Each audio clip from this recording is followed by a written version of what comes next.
Hello, my name is Irina Rastegarpour. I am currently enrolled in the RN to BSM program at Point Loma Nazarene University and the professional writing class.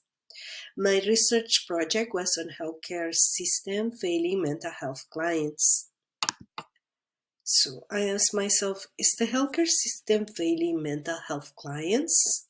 So I did some research and I found that there was a study done in Quebec, Canada by Kedaske et al., where their data yield 40% of the patients of mental health clients that visited the ER has some sort of health insurance.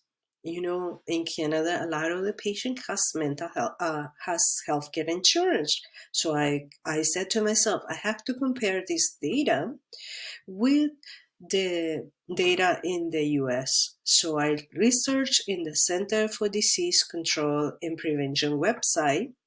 And in this website, their data reported that from 2017 to 2019, there was 41.9% of adults with mental health diagnosis in Medicaid insurance that visited the emergency departments.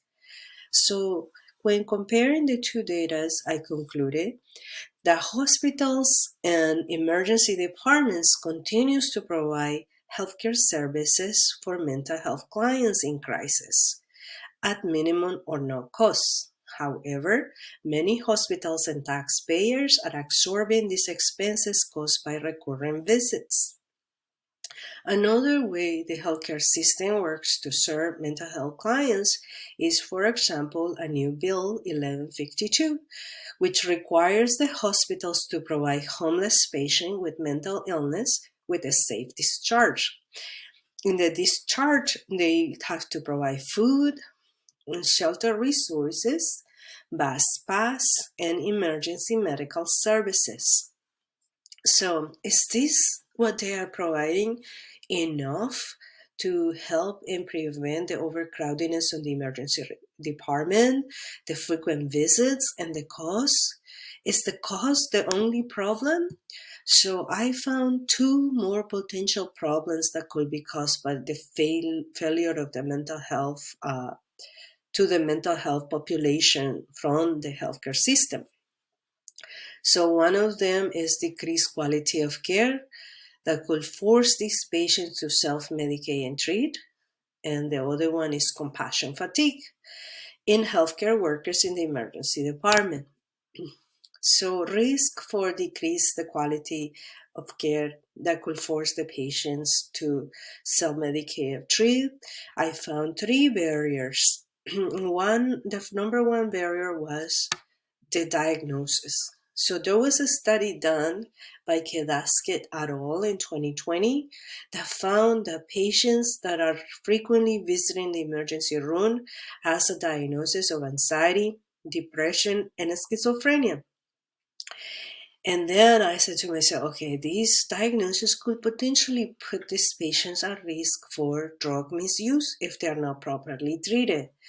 So I did some more research and I found a research done in the Samoan community by Yamada et al. In 2019 that he says that in this community, patients that were diagnosed with depression and anxiety were using alcohol as a mean of treatment for these diagnoses. So I was correlating these two data and concluding that these patients are all at risk for self-medicate and treat if we don't do proper treatment. So I continue the research, and then I noticed that in the Samoan community, they found solutions, and the solution that they have found is to fight the stigma, because they found that there was a stigma in this community before the patients were in crisis and requiring the use of alcohol or drugs misuse. They were not looking for community services to treat their problem. They were just hiding it because they were afraid to be called crazy. So what are the solutions that we can do in our system in general? I figure we can provide awareness. We can start educating our population and providing services to our population from early childhood. So I feel like if we implement mental health educations at the school and facilitate access to social workers and provide routine mental health checkups for elementary and high school population, we can start a new wave of change in generations. And we can also provide adequate trainings for healthcare workers. Another solution that I found for the overcrowdedness in the emergency room that could potentially decrease the quality of care for healthcare workers was that if we have community clinics that can uh, see these populations of anxiety, depression, and schizophrenia when they have minor problems such as drug refills or change of medications before they become a crisis, or when they are not in danger, then we can improve the quality of care and the continuation of care. Compassion fatigue is the other problem that could arise from the failure of the healthcare system. And there was a study done by Smith et al., and he found that compassion fatigue is could potentiate from burnout, dissatisfactions with their job, and overwhelmness. In this study, one of the nurses, she made a mad error because she was in a rush to go home, and she verbalizes that she lacked the empathy towards the patient. This patient was having a heart problems, and she gave her a vasopressor, which is a potent vasoconstrictor medication.